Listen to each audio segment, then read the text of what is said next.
ठीक है, लॉ हमने नहीं बनाया। लॉ दो, या तो जजेस फैसला करके बनाते हैं या पार्लियामेंट लॉ बनाती है।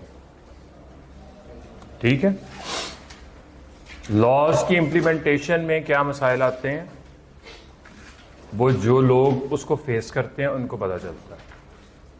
हम उसको क्रिटिसाइज कर सकते हैं, लेकिन लॉ चेंज नहीं होगा जब तक कोर्ट्स चेंज नहीं करेंगी या पार्लियामेंट चेंज नहीं करेगी। ठीक है, तो इस चीज को समझ लें कि आगे कहीं इस तरह की चीजें आएंगी जो आपको थोड़ी सी कॉमन सेंस से आ रही लगेंगी कि ये क्या रूल है, लेकिन वो रूल है। इस तरह पाकिस्तान में कई लॉज बने हुए हैं। कहने को पाकिस्तान में कहा गया कि जी हर लॉ जो होगा वो अकॉर्डिंग टू कुरान और सुन्नत के होगा, लेकिन कई लॉज हैं जो कुरान और सुन्नत के अगेंस्ट बने हुए हैं। तो लॉ बनाने में हमारा कोई रोल नहीं है। तो इसी तरह अब ये लॉ भी हमने नहीं बनाया हुआ, ये भी रूल आया हुआ है आपको अंग्रेज की तरफ से, और आज तक ये चेंज नहीं हुआ। Display of goods on shops वो क्या ट्रीट होगा, इनविटेशन ऑफ ऑफर। लेकिन उसकी भी मैंने आपको रीजन बताई है कि वो कैसे हम उसको ट्रीट करते हैं कि वो ऑफर नहीं है, इनविटेशन ऑफ एन ऑफर। अच्छा जी, दूसरा, एडवर्टाइजमेंट्स जनरली जो हैं वो इनविटेशन ऑफ एन ऑफर है। जनरली का मतलब है आम तौर पे। फिजिक्स में, केमिस्ट्री में जब भी आपने कोई रूल साइंस का पढ़ा या फॉर्मूला पढ़ा, उसमें ये कहा गया कि भाई अगर बाकी जो वेरिएबल कांस्टेंट रहते हैं तो ये फॉर्मूला लग के ये रिजल्ट निकलेगा। ठीक है, तो हम एक आम जिंदगी के हालात के ऊपर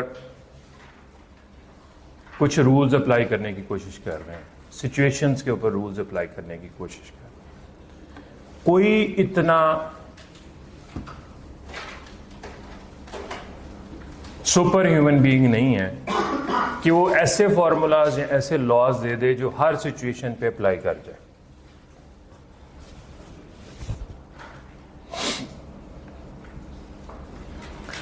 एज मुस्लिम हमारे लिए कुछ चीजें खानी हलाल है, कुछ हराम। जनरल रूल है ये। इसकी एक्सेप्शन बता दें कब हराम हलाल हो जाता है।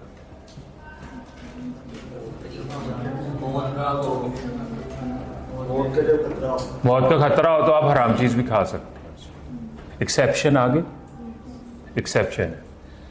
तो ये जिंदगी के हालात के ऊपर रूल्स अप्लाई हो रहे हैं। इसी तरह लॉ का भी पैटर्न यही चलना है। तो कोई जनरल रूल आएगा, फिर उसकी एक्सेप्शंस आएंगी। अभी मैंने आपसे कहा कि एडवर्टाइजमेंट जो है वो क्या है, इनविटेशन ऑफ एन ऑफर, लेकिन कुछ केसेस में वो ऑफर भी है। जनरल रूल, जब आपसे कोई पूछेगा, मैं आपसे क्वेश्चन पूछता हूं भाई एडवर्टाइजमेंट ऑफर है कि invitation of an offer, general rule पहले बताना है। एक्सेप्शन अगर कोई पूछे तो फिर बता दें, invitation of an offer.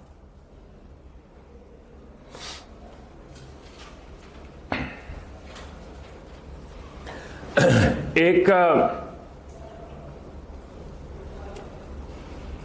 Carlill versus carbolic smoke ball company, Carlill खातून का नाम, कार्बोलिक स्मोक बॉल कंपनी एक कंपनी थी जो मेडिसिन बनाती थी। कार्बोलिक स्मोक बॉल कंपनी ने एक एडवर्टाइजमेंट दी कि भाई ये स्मोक बॉल्स हैं, बेसिकली मेडिसिन थी, स्मोक नहीं थी उससे निकलती। उस जमाने में इन्फ्लुएंजा बहुत ज्यादा होता था। इसको यूज करने के बाद किसी को इन्फ्लुएंजा नहीं होगा, एडवर्टाइजमेंट में लिखा गया। और अगर किसी को इन्फ्लुएंजा हो गया तो उसको 100 पाउंड अदा किए जाएंगे। मनी बैक गारंटी कहा नहीं जाता कि जी अगर ये मामला हल नहीं हुआ तो इतने पैसे ले लेना। बस कार्लिल ने, ये एडवर्टाइजमेंट आई है न्यूज़पेपर, तो मिस कार्लिल ने क्या किया कि जी वो स्मोक बॉल यूज किया, उसको इन्फ्लुएंजा हो गया, फिर भी हो गया। वो स्मोक बॉल कंपनी के पास चली गई, जी निकालो 100 पाउंड्स। उन्होंने कहा जी 100 पाउंड्स किस चीज़ के निकाले हम? कोई 100 पाउंड्स नहीं। केस कब होता है? जब मामला आपस में सेटल नहीं होता तो फिर पार्टीज अदालत में जाती। तो मिस कार्लिल ने उसके खिलाफ केस कर दी।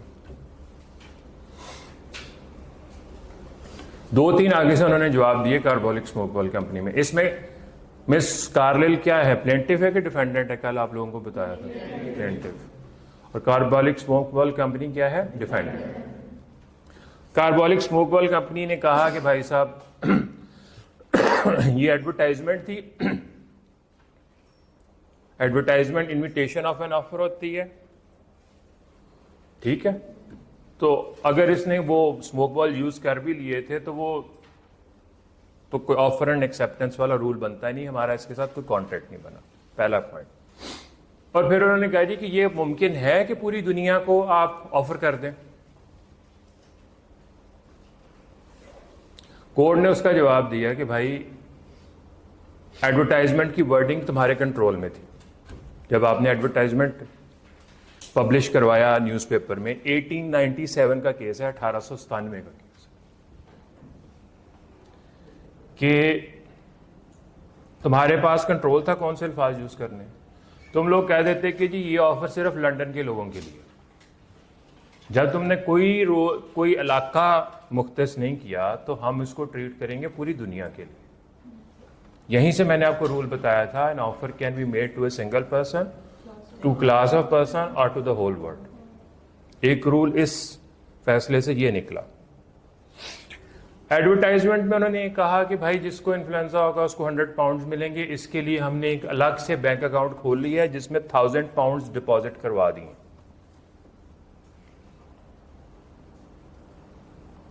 ठीक है, 100 पाउंड्स की वैल्यू आज भी बहुत है, 1897 में तो बहुत ज्यादा थी।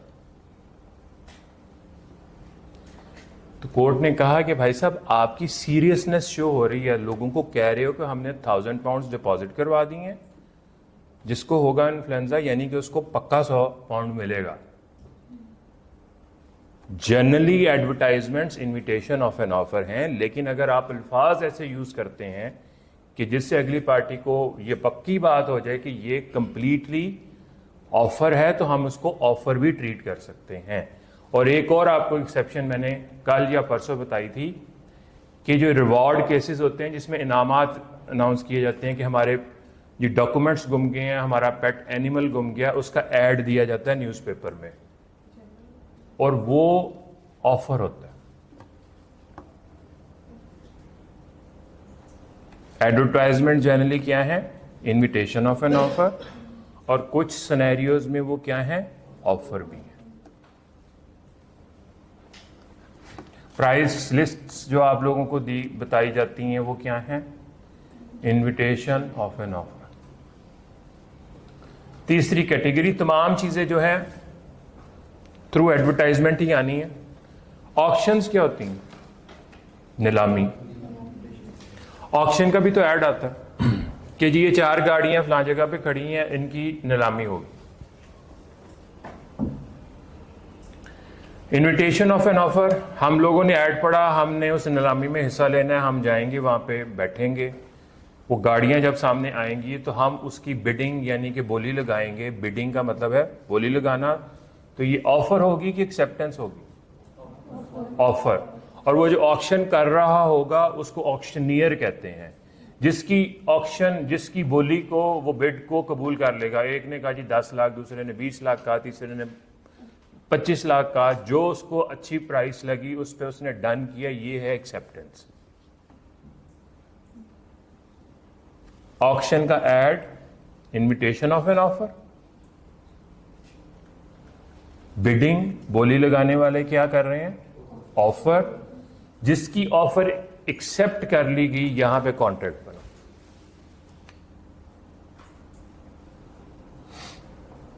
ठीक हो गया जी। 3 चीजें हो गई, display of goods on shops, advertisements, auctions, और 4th है टेंडर्स। टेंडर्स क्या होते हैं? टेंडर्स तखमीना पूछा जाता है भाई कि जी इसके ऊपर, इस बिल्डिंग के ऊपर एक और फ्लोर बनना है जिसमें 5 कमरे बने। कंस्ट्रक्शन कंपनीज, हम ऐड दे देते हैं न्यूज़पेपर, कंस्ट्रक्शन कंपनीज बताएं कि वो ये 5 कमरे कितने में बना के देंगे। एक कंस्ट्रक्शन कंपनी कहती है जी 2 करोड़ में, दूसरी कहती है 2 करोड़ 25 लाख में, तीसरी कहती है 2.5 करोड़ में, चौथी कहती है 3 करोड़ में। साथ वो अपने मटेरियल के बारे में, टाइम पीरियड के बारे में, क्या मटेरियल लगाएंगे, कितने पीरियड में वो ख़त्म कर देंगे, तमाम चीज़ें उन्होंने हमें बता दी। वो जो ऐड गया है या उनको हमारी जो इन्फॉर्मेशन मिली है वो क्या है, इन्विटेशन ऑफ एन ऑफर। अब वो ये काम कितने में करके देंगे, जो टेंडर्स उन्होंने सबमिट किए हैं, प्रपोजल सबमिट किए हैं, वो क्या है, ऑफर्स। और जिसकी ऑफर हमें अच्छी लगेगी उसको हम एक्सेप्ट कर लेंगे, यहां पे कॉन्ट्रैक्ट बन जाए।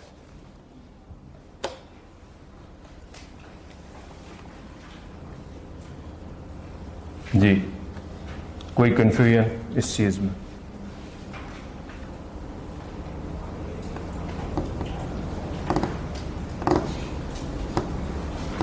पूछ रहे हैं सवाल, क्या सवाल आ रहा है?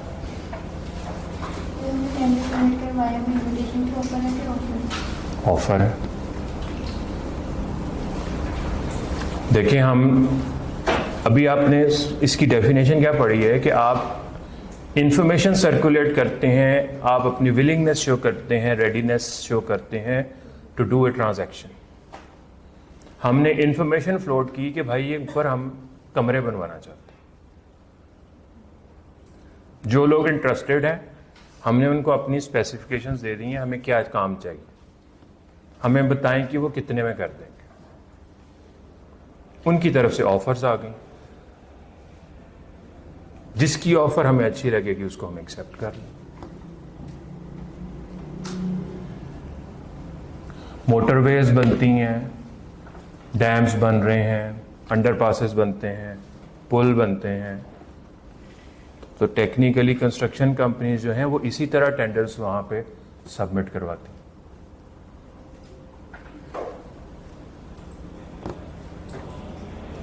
वो अलग बात है कि जी किसका टेंडर थ्रू करप्शन एक्सेप्ट हो जाएगा, वो लॉ अलग से है। लेकिन लीगल जो बातें हैं वो यही। कल जो आप लोगों ने चीजें पढ़ी उसमें से कोई क्वेश्चन पूछने वाला, जो स्पेशल टर्म्स हैं शुड बी कम्युनिकेटेड स्पेसिफिकली, ये बात क्लियर होगी? अच्छा जी, और एग्जाम्पल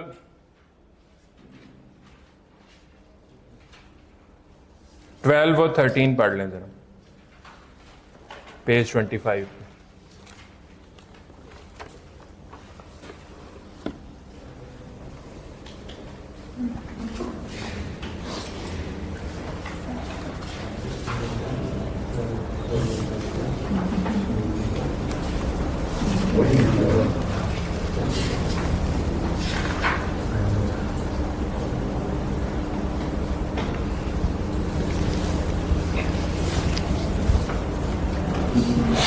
12 किससे रिलेटेड है? नहीं, और इन्विटेशन दोनों ही हैं, 12 और 13 दोनों ही हैं ऑक्शन के बारे में। और 13 किसके बारे में? डिस्प्ले ऑफ गुड्स के बारे में।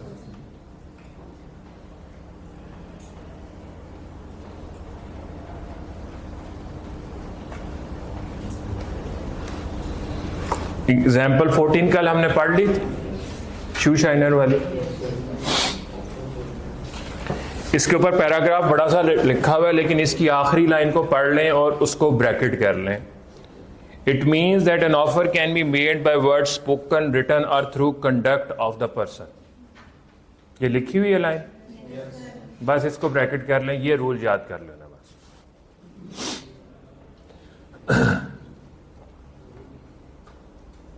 इसका क्या मतलब है? इसका मतलब ये है कि अगर सबको पता है कि शू शाइनर जो है, जो फिर रहा है, वो पैसे लेता है इसके कि नहीं लेता, अगर वो आपके शूज को शाइन करना शुरू कर दे और आप उसको ना रोकें तो आपका कंडक्ट क्या शो करवाता है? एक्सेप्टेंस कर रहे हैं। आप मुख्तलिफ इशारों पे जाते हैं, वहाँ पे आजकल वो बच्चे पानी लेके और वाइपर लेके खड़े हुए गाड़ियों की स्क्रीन को साफ करते हैं। पैसे लेते हैं कि नहीं लेते हैं? सबको पता है ना उसका। फ्री में को करता है पाकिस्तान में? नहीं। तो वो जनाब आप विंड स्क्रीन साफ करवाने के बाद उसको कहें मैंने तुम्हें कहा था साफ करो, किस चीज़ के पैसे? ट्रेन स्टेशन पे सामान उठाने वाले कुल्ली होते हैं, जहाज से उतरें तो वहाँ पे भी कैरियर उस्मान को आपकी ट्रॉली को ले जाने वाले वो भी पैसे लेते हैं। अंडरस्टूड बातें हैं। अगर उसने सामान आपका उठा लिया तो वो फ्री में नहीं गाड़ी तक लेके जाएगा। तो बाय कंडक्ट अगर आपने इसकी ऑफर को रिजेक्ट करना है तो उसको रोक दें, अदरवाइज चुप रहेंगे, वो ले जाएगा और बाद में पैसे मांगेगा। तो आपकी जो साइलेंस थी वो क्या थी? एक्सेप्टेंस थी। तो ये आपको फर्स्ट लेक्चर में भी बताया था कि ऑफर स्पोकन वर्ड से भी हो सकती है, रिटन वर्ड से भी हो सकती है, बाय कंडक्ट भी हो सकती है, इसी तरह एक्सेप्टेंस भी तीनों मोड से हो सकती है।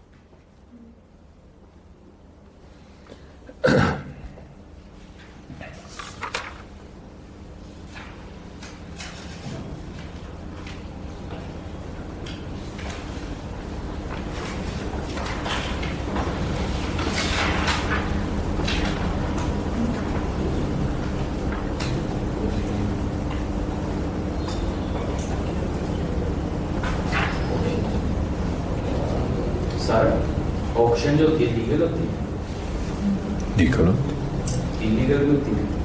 इलीगल कैसे? इसमें इन मूवीज में देखा है।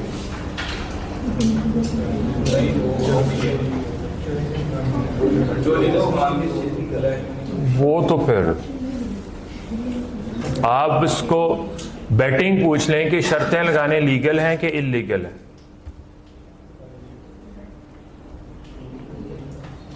मैच फिक्सिंग लीगल है इलीगल है?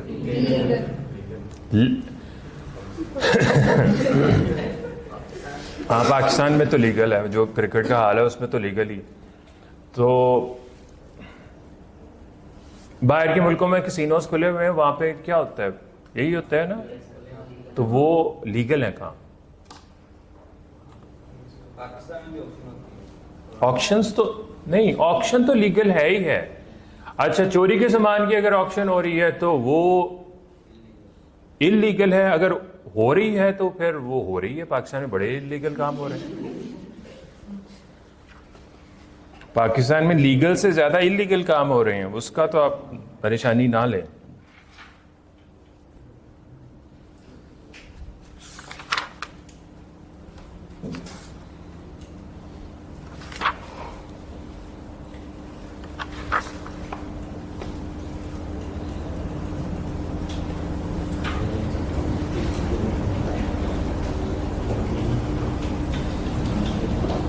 अच्छा जी, अब आ जाए नेक्स्ट पॉइंट पे। सिर्फ ये 4-5 रूल्स थे आपके लिए, बेसिक रूल्स थे। बल्कि एक आज क्वेश्चन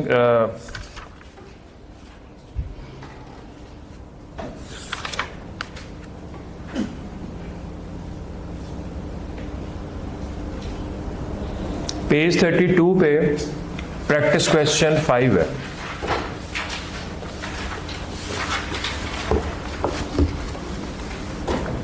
सोल्यूशन नहीं पढ़ना अभी, पहले अहमद वाला मिला है जी question. Ahmed being interested in purchasing Adil's DHA property sent him this letter on 1st March 2019. I have heard that you are selling your DHA property. I am very much interested in purchasing it. Will you please consider selling the same to me? The same का मतलब है selling the property to me. What is the highest price you have been offered so far? यहां तक रुक जाए। Statements को दोबारा आराम से पढ़ें। जो ऑफर की डेफिनेशन आपने पढ़ी है, ये ऑफर है किसी तरह की नहीं है।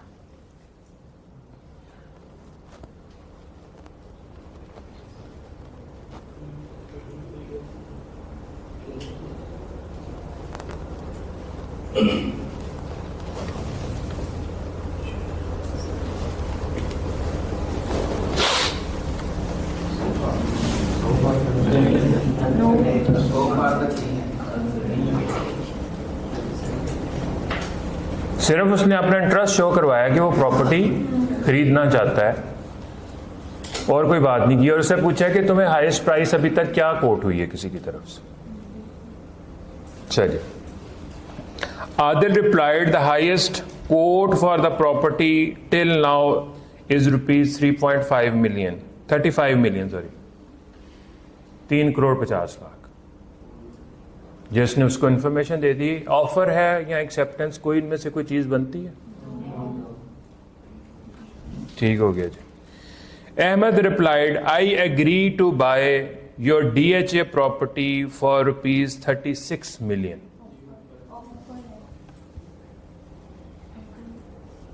हाँ जी, ऑफर की रिक्वायरमेंट्स पूरी हो रही हैं? डेफिनेट और सर्टन है ना? अब 36 मिलियन उसने ऑफर कर दी इंफॉर्मेशन लेने के बाद। अब इस ऑफर को एक्सेप्ट करना उस पर लाजिम है? नहीं।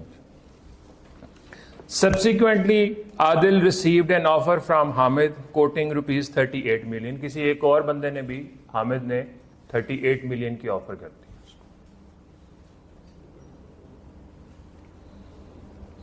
What will be Adil's liability towards Ahmed if he wishes to make the sale to Hamid? यानी कि अगर वो हामिद को बेच देता है तो उसकी लाइबिलिटी अहमद की तरफ कोई बनती है? नहीं।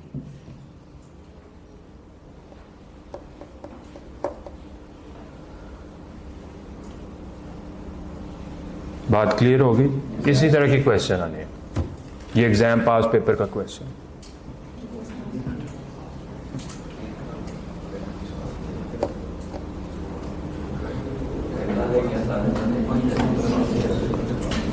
तीन नंबर, 4 नंबर, 5 नंबर का क्वेश्चन नहीं।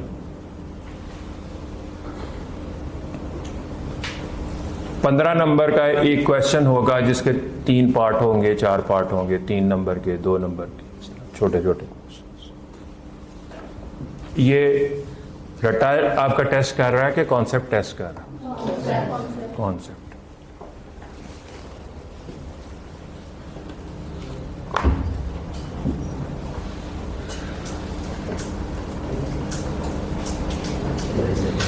आंसर देखें जी, सोल्यूशन देखें। बाद स्टूडेंट्स को समझ नहीं आती जी आंसर कैसे करना है।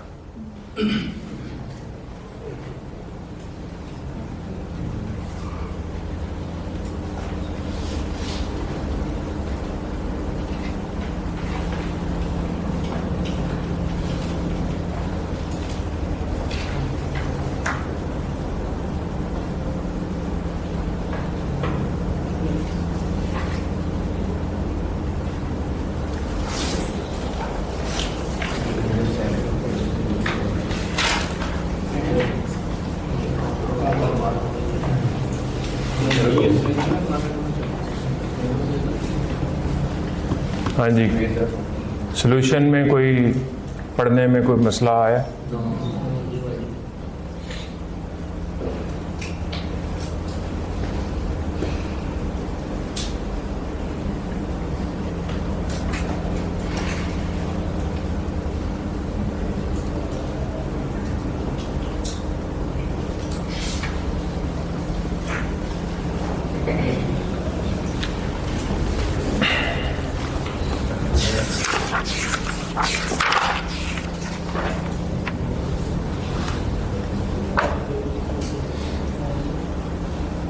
देखें, इसमें अब आपको 2 चीज़ें डिफ्रेंशिएट करनी पड़ेंगी।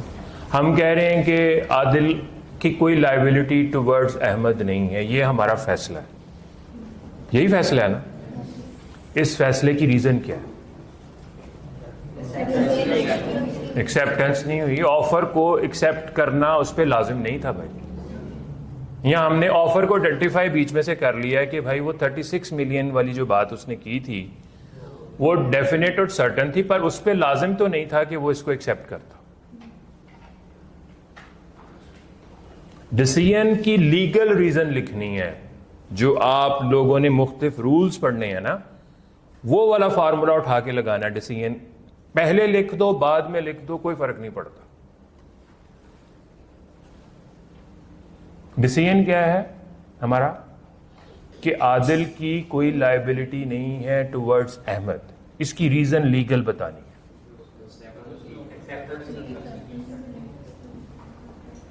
उसको 2 ऑफर्स आई हैं, जो उसको अच्छी लगी उसने एक्सेप्ट कर ली।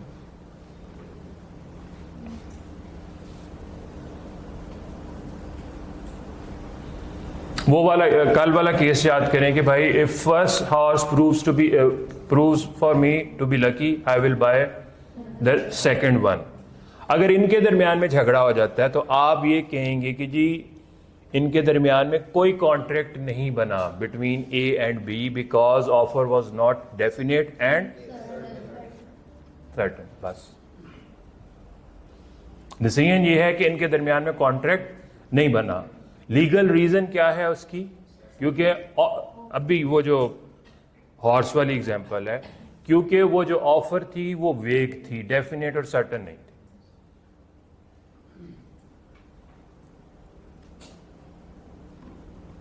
डिस्प्ले ऑफ गुड्स वाले क्वेश्चन पे आ जाएं। एक पर्सन उठाता है, सामान उठाता है और उसको जाके शॉपकीपर को कहता है कि भाई ये दो। वो कहता है जी मैंने नहीं बेचना। इनके दरमियान में झगड़ा हो जाता है। वो कहता है जी मेरा कॉन्ट्रैक्ट बन गया, ये जो पड़ी हुई चीज थी ये ऑफर थी। और आपसे एडवाइस मांगी जाती है कौन ठीक कह रहा है कौन गलत कह रहा है।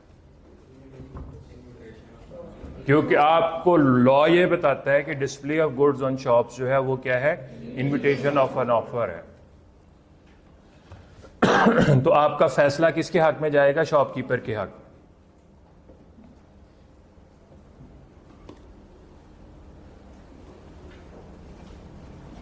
ये ही क्वेश्चंस का पैटर्न। या मैक्सिमम क्या आ जाएगा कि भाई आगे आप रेवोकेशन पढ़ने लगे हैं, रेवोकेशन के 4 रूल्स लिख दो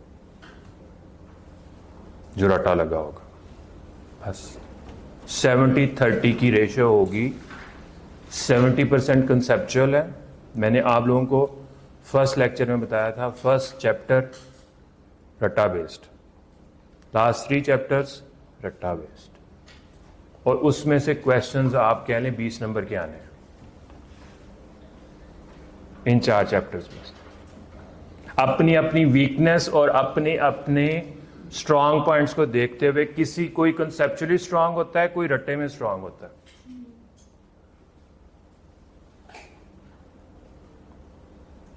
हर स्टूडेंट एक तरह नहीं होता। तो अपने स्ट्रांग पॉइंट्स को पक्का कर लें पहले, वीक पे कोशिश करते रहें साथ साथ। वीक को ये नहीं कि छोड़ देना।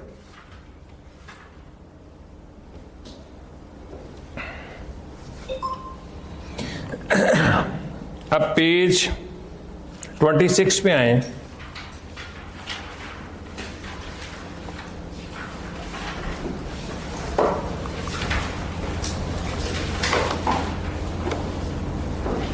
रेवोकेशन का मतलब है ऑफर को वापस लेना।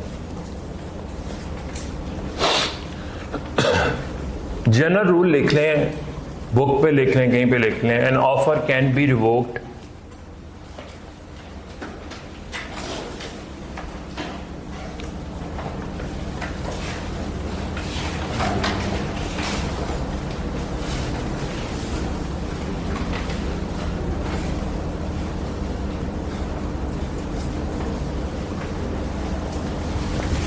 at any time before acceptance. An offer can be revoked at any time before acceptance.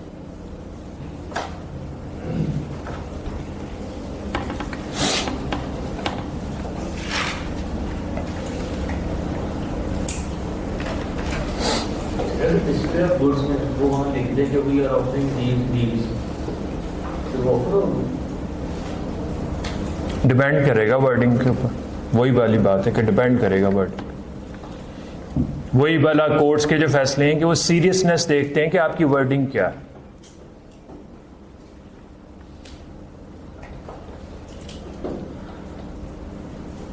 Technically तो हम ये देखें, जब भी जो दुकानदार चीजें लगा के बैठा हुआ है भाई वो बेचने के लिए बैठा हुआ है, ऑफर ही है। आम हालात में जो हम चीजें देखते हैं, लेकिन लॉ ये कहता है कि कस्टमर जाके ऑफर करता है खरीदने की।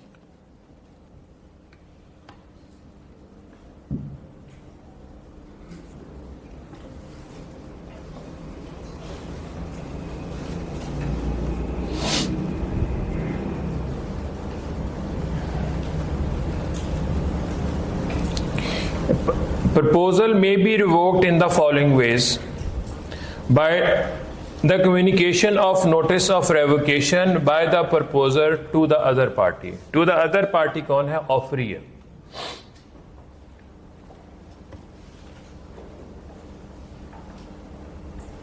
Communication of notice of revocation का मतलब यह है कि अगर मैं किसी को ऑफर करना चाहता हूं तो 3 तरीके बताएंगे जी, रिटन वर्ड्स होंगे, स्पोकन वर्ड होगा या बाय कंडक्ट होगा। अच्छा, मैं ऑफर करके दिल में उसको वापस ले चुका हूं तो उसको इल्हाम होना है कि भाई मैंने अपनी ऑफर वापस कर ली। नहीं, तो लॉ ये कह रहा है कि जिस तरह भाई साहब आपने ऑफर को कम्युनिकेट किया है, उसी तरह रेवोकेशन को भी कम्युनिकेट करो। किसको? ऑफरी को। कब तक कर सकते हो? एक्सेप्टेंस से पहले। एक बंदे को हम कहते हैं भाई ये गाड़ी फॉर सेल है, इसके हमने 35 लाख रुपया लेने, 4 दिन का आपके पास टाइम है, इसको एक्सेप्ट कर, सोचने का टाइम। 4 दिन का टाइम दिया ना एक्सेप्टेंस। शाम को हमें एक बंदा कहता है जी ये गाड़ी 38 लाख की बेचनी है। हम उसको बेच के उसको फोन कर दें, उसने अभी एक्सेप्टेंस नहीं की। Offer can be revoked at any time before acceptance कि भाई साहब गाड़ी हमने नहीं बेची। उसको इतला दे दें, इन्फॉर्म कर दें।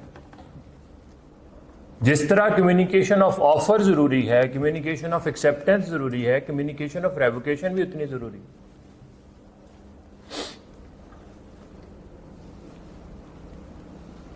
लॉजिकल बात बनती है कि नहीं बनती? तो उसको इन्फॉर्म करना है ऑफरी को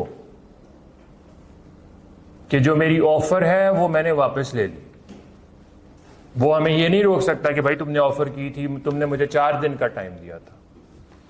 आपने उसको बेशक 4 दिन का टाइम दिया हुआ,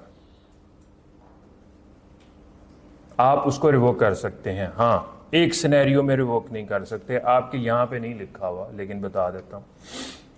उसके लिए अलग से कॉन्ट्रैक्ट होगा। वो कहता है भाई साहब ये पैसे कुछ पकड़ ले मेरे से, नहीं एडवांस भी नहीं, सिर्फ इस काम के लिए कि ये 4 दिन तक ऑफर आपने रिवोक नहीं करनी। अगर उसको लॉ का पता है, ये कॉन्ट्रैक्ट मेरे से कर लो।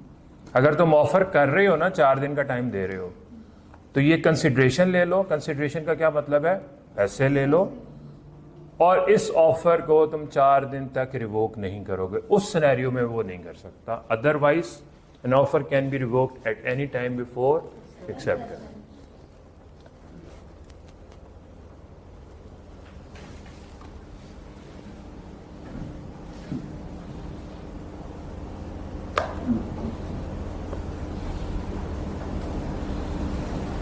सेकेंड है जी, by the lapse of time prescribed in such proposal for its acceptance, and if no time is prescribed by the lapse of reasonable time without communication of acceptance.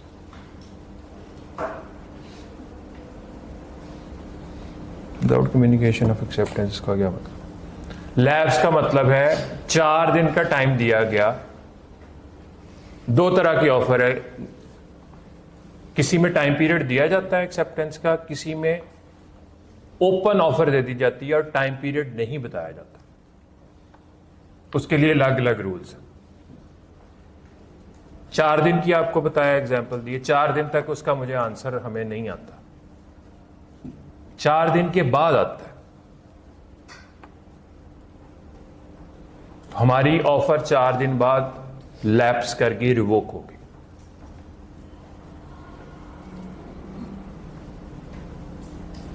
ठीक है। 4 दिन के बाद वो कहता है जी मैंने गाड़ी खरीदनी है 35 लाख की। अब वो तो ऑफर खत्म हो गई। ये क्या लग रहा है, ये एक्सेप्टेंस हो रही है कि ऑफर हो रही है?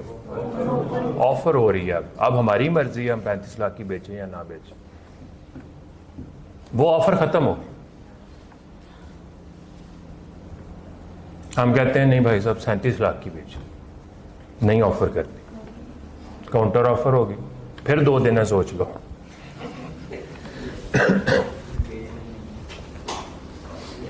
लैप्स ऑफ टाइम, जहां पे आपने ऑफर के लिए टाइम दिया, वो टाइम गुजर गया, ऑफर खत्म हो। अगला क्वेश्चन, जिन ऑफर्स में टाइम नहीं दिया जाता, ओपन रख दी जाती हैं, उसका क्या तरीका करेंगे? वो लैप्स करेगी according to the circumstances of the case, कि क्या रीजनेबल टाइम है। अभी हम फोन करके किसी से डॉलर की प्राइस पूछते हैं, कितने में बेचोगे डॉलर, गोल्ड पर तोला क्या है, वो जो भी प्राइस बताता है, वो कोई 1 घंटे की ऑफर है, 4 दिन के बाद मैं कहता हूं लाओ जी 270 रुपए का मुझे डॉलर दे दो। प्राइसेस जो करेंसी की हैं, ये जो गोल्ड और इसकी सिल्वर की हैं, ये फ्लक्चुएट करती हैं यूं करके, तो इसका रीजनेबल टाइम पीरियड कम। आजकल जमीनें नहीं बिक रही। किसी से पूछो भाई ये मरला, एक मरला जमीन का किस तरह बेचना है, वो प्राइस लगाएगा, आप 4 महीने बाद भी जाओगे वो प्राइस वहीं पे खड़ी होगी। तो रीजनेबल टाइम जो है अकॉर्डिंग टू सर्कमस्टांसेस चेंज हो गया कि नहीं हो गया? जहां पर टाइम पीरियड नहीं दिया गया। एक टाइम ये भी आया था पाकिस्तान में 2004-5 में कि जमीनों की प्राइस भी घंटे में चेंज हो रही थी, एक घंटे में।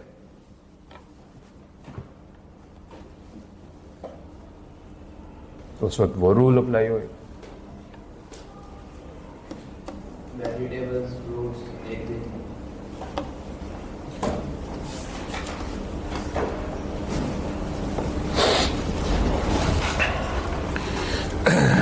पॉइंट बी में वो कह रहा है कि जब आपने एक टाइम पीरियड प्रेस्क्राइब कर दिया, वो लैप्स कर गया, वो गुजर गया, offer shall be considered as revoked. Where no time period is given, offer will stand revoked after the expiry of reasonable time. What is reasonable time? It depends on the circumstances of the case.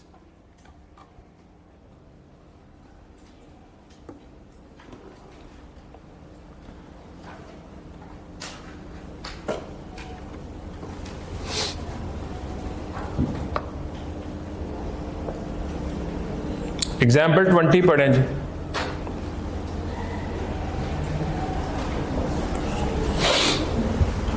और 21 भी पढ़ें।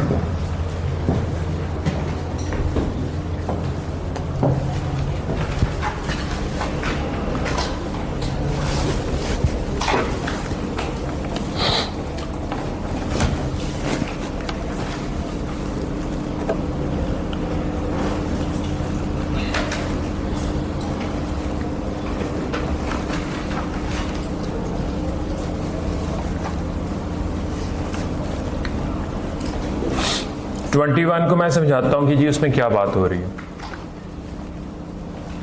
ये भी एक case है जिसको हमने अपना नाम मारिया और ये इस तरह का देके, यूके का केस था। उसमें एक कंपनी जब शेयर्स आवाम को अपने कंपनी के शेयर्स ऑफर करती है थ्रू एडवर्टाइजमेंट, वो ऑफर होगी कि इनविटेशन ऑफ एन ऑफर होगी।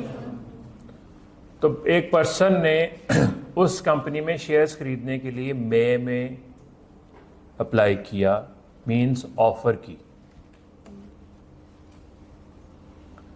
आमतौर पे ये प्रोसेस जो है 15 दिन महीने में कंप्लीट हो जाना चाहिए। उसकी अलॉटमेंट का मतलब है उसको एक्सेप्टेंस मिली है 5 महीने के बाद। अलॉटमेंट ऑफ शेयर्स का मतलब है उसको शेयर्स मिले या एक्सेप्टेंस हुई 5 महीने के बाद। वो कहता है कि भाई कॉन्ट्रैक्ट नहीं बना, मैं तो ऑफर करके भूल गया हुआ था, इन्होंने तो एक्सेप्टेंस ही नहीं की। कंपनी कह रही है कि भाई इसके शेयर्स बन गए हैं, हमारा इसका कॉन्ट्रैक्ट कंप्लीट हो गया है। ये झगड़ा था कोर्ट में, तो कोर्ट ने उस पर्सन के हक में फैसला किया कि 5 महीने के बाद एक्सेप्टेंस जो थी या अलॉटमेंट ऑफ शेयर्स जो था वो विद इन रीजनेबल टाइम नहीं था। ये उसके लिए एग्जाम्पल है जहां पे आपने टाइम पीरियड ऑफर में नहीं बताया, तो उसको हम डिसाइड कैसे करेंगे? According to circumstances of the case.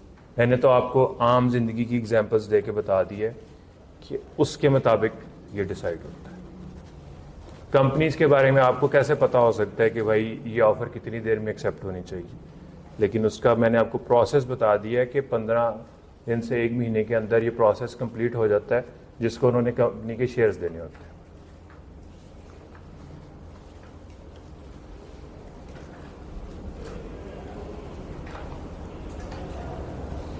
C point है जब by the failure of the acceptor to fulfil a condition precedent to the acceptance. To fulfil the condition attached with the offer. अगर आप लोगों को मुश्किल ये वर्ड लग रहे हैं, condition precedent to the acceptance, condition attached with the offer. Example 22 इसको एक्सप्लेन कर रही है।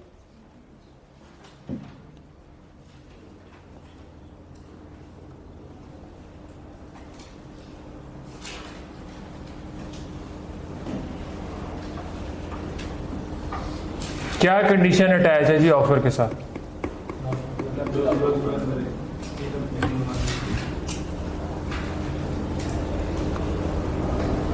अगर वो क्लब ज्वाइन करेगा तो उसको स्कूटर मिलेगा। अगर वो आपने कंडीशन फुलफिल नहीं की,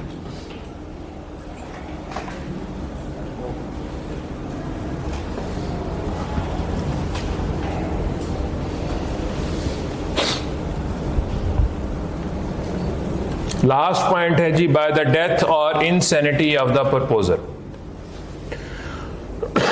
If the fact of his death or insanity comes to the knowledge of the acceptor before acceptance.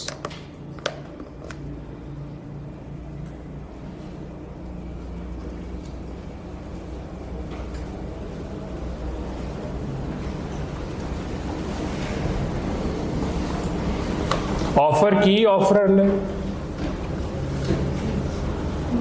Acceptance से पहले उसकी डेथ हो जाती है या वो इनसेन पागल हो जाता है, और एक्सेप्टर को इस चीज का नॉलेज है। एक्सेप्टर अब एक्सेप्टेंस कर भी ले तो वो ऑफर खत्म हो चुकी। और अगर एक्सेप्टर को इस चीज का नॉलेज नहीं है कि ऑफर करने वाले की डेथ हो गई है या वो इनसेन हो गया है और वो उसको एक्सेप्ट कर लेता है, तो यहां पे कॉन्ट्रैक्ट बन गया है।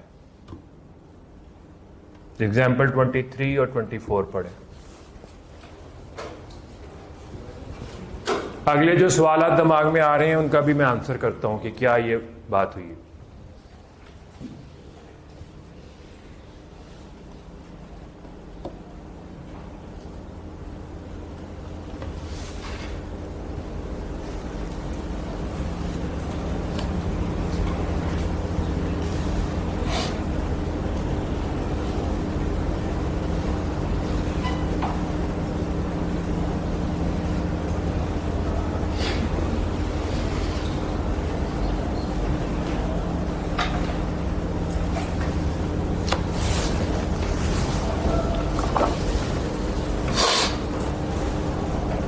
रूल जहां तक समझ में आ गया। अगला मसला ये है कि कुछ कॉन्ट्रैक्ट्स होते हैं पर्सनल नेचर के, जो जिसने ऑफर की या जिसने कॉन्ट्रैक्ट किया उसी ने परफॉर्म करना है। मसलन डॉक्टर से आपने ऑपरेशन करवाना, उसकी डेथ हो जाती, लॉयर है, इंजीनियर है, पेंटर है, ये पर्सनल नेचर के, आपने उसकी स्किल की वजह से उसके साथ कॉन्ट्रैक्ट किया।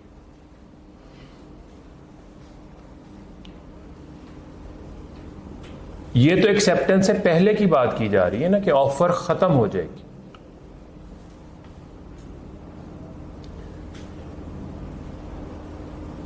अगर पर्सनल नेचर का कॉन्ट्रैक्ट है और वो जिस बंदे ने ऑफर की थी उसकी डेथ हो गई और आपने उसकी एक्सेप्टेंस कर दी, तो लॉ क्या कहता है? कॉन्ट्रैक्ट बन गया कि नहीं बन गया?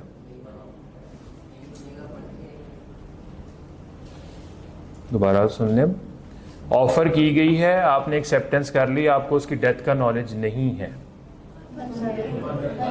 बन गया। अब वो डॉक्टर था, कॉन्ट्रैक्ट कौन परफॉर्म करेगा? उसके वारिस का मतलब है उसके बच्चे, जो हजरात, बॉयज, गर्ल्स तो जनाजा नहीं पढ़ती, बॉयज ही पढ़ते हैं। जनाजे में दफनाने से पहले क्या बोलते हैं जी मुसलमान? लवाहिकीन से रब्ता करना है जनाब, वाले साहब के जिम्मे को लेन देन है। तो लेन देन का मतलब यह है कि ये पर्सनल नेचर का कॉन्ट्रैक्ट नहीं है। फैक्ट्री से आपने माल खरीदा, खरीदने वाला की ऑफर थी, उसकी डेथ हो गई, वो फैक्ट्री एग्जिस्ट करती है, उसके बच्चे वहां पे बैठे हुए हैं, इसमें कोई स्पेशल स्किल नहीं है, मिल जाएगा माल। डॉक्टर का बेटा अगर डॉक्टर नहीं है तो वो उसको क्या करवाओगे, कैसे कंप्लीट करवाओगे? और वो भी अगर है भी है तो उस लेवल का डॉक्टर नहीं है, तो आप उसे काम करवाओगे? नहीं। ठीक है, तो ये जो रूल आगे जाके भी पढ़ोगे, यहां तो ऑफर और एक्सेप्टेंस से पहले की बात हो रही है। आप ये समझ लें कि एक्सेप्टेंस भी हो गई, परफॉर्मेंस से पहले डॉक्टर की डेथ हो जाती है। ऑफर, एक्सेप्टेंस हो गई, ऑपरेशन वाला दिन था, डॉक्टर की डेथ हो गई, अब क्या करोगे? कॉन्ट्रैक्ट खत्म हो गया, कैंसिल हो गया, क्योंकि उसके वारसों से ऑपरेशन करवा के खुद नहीं मरना फिर, जो डॉक्टर नहीं है। हां, इसमें आ जाए कि वो फैक्ट्री का मालिक था, दुकानदार था, जिसका कॉन्ट्रैक्ट कोई और भी परफॉर्म कर सकता है, उसकी औलाद कर सकती है, उस सूरत में उनके ऊपर लायबिलिटी आ जाएगी। आपने माल प्रोवाइड किया हुआ था किसी को, उसने पैसे देने थे, उसकी डेथ हो गई, उसके बच्चों से क्लेम कर लें, या पैसे दिए हुए थे, उससे माल आपको डिलीवर होना था, लेकिन वो बात आ जाएगी एविडेंस के ऊपर, सबूतों के ऊपर। अक्सर लोग मुकर जाते हैं।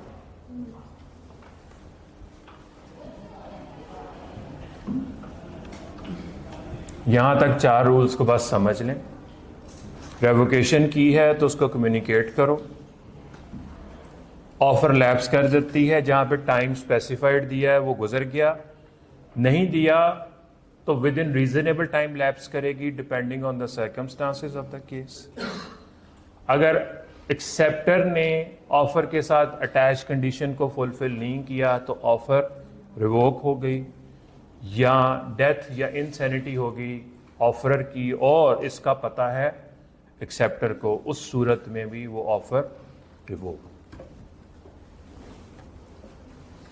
कोई डॉक्टर अरेंज करते हैं, हम बस इसमें डॉक्टर काम ही पूरा करेंगे, तो एक्सेप्टर पीछे हट सकता है? हट सकता है, बिल्कुल हट सकता है, हट सकता है।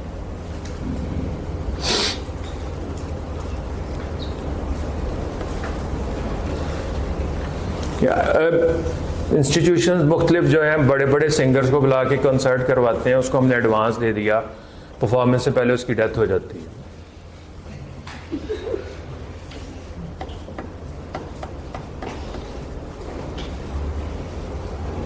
कॉन्ट्रैक्ट कैंसिल हो गया, खत्म हो गया।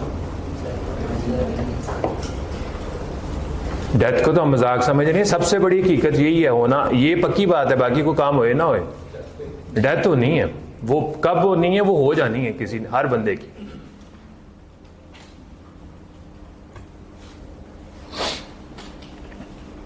लेकिन वो हमारी कंसिडरेशन या सोचों में शामिल नहीं है।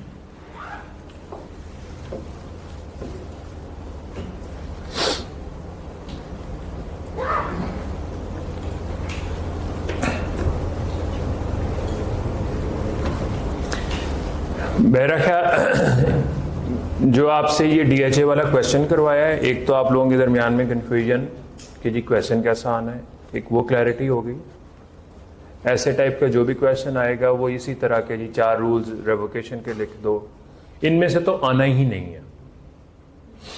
कहाँ से आने हैं? वो जो चैप्टर्स आपको बताए हैं, ये कंसेप्चुअल क्वेश्चंस ही आते हैं, सिनेरियो बेस्ड क्वेश्चंस ही आते हैं, 3 नंबर का 3 नंबर का। और बेसिक पॉइंट ये है कि आपने रूल को आइडेंटिफाई करना है कि भाई ये ऑफर का क्वेश्चन है, ये इनविटेशन ऑफ एन ऑफर का क्वेश्चन है, ये रेवोकेशन का क्वेश्चन है। उस सारी स्टोरी को पढ़ने के बाद ये चीज निकालनी है बीच में से। 7 टॉपिक पढ़ा और मैंने आपको उसके साथ ही उस तरह का क्वेश्चन करवा दिया, तो वो तो अंडरस्टूड है ना कि ये इस टॉपिक से रिलेटेड है। लेकिन आपने जब 9 चैप्टर्स पढ़ लेने हैं इसके, तो एक कॉन्ट्रैक्ट के पार्ट में से कौन सा क्वेश्चन आना है वहां से आइडेंटिफाई जो करना होगा वो प्रैक्टिस करनी है। वो कॉन्सेप्ट्स क्लियर होंगे तो चीजों को आइडेंटिफाई कर पाओगे।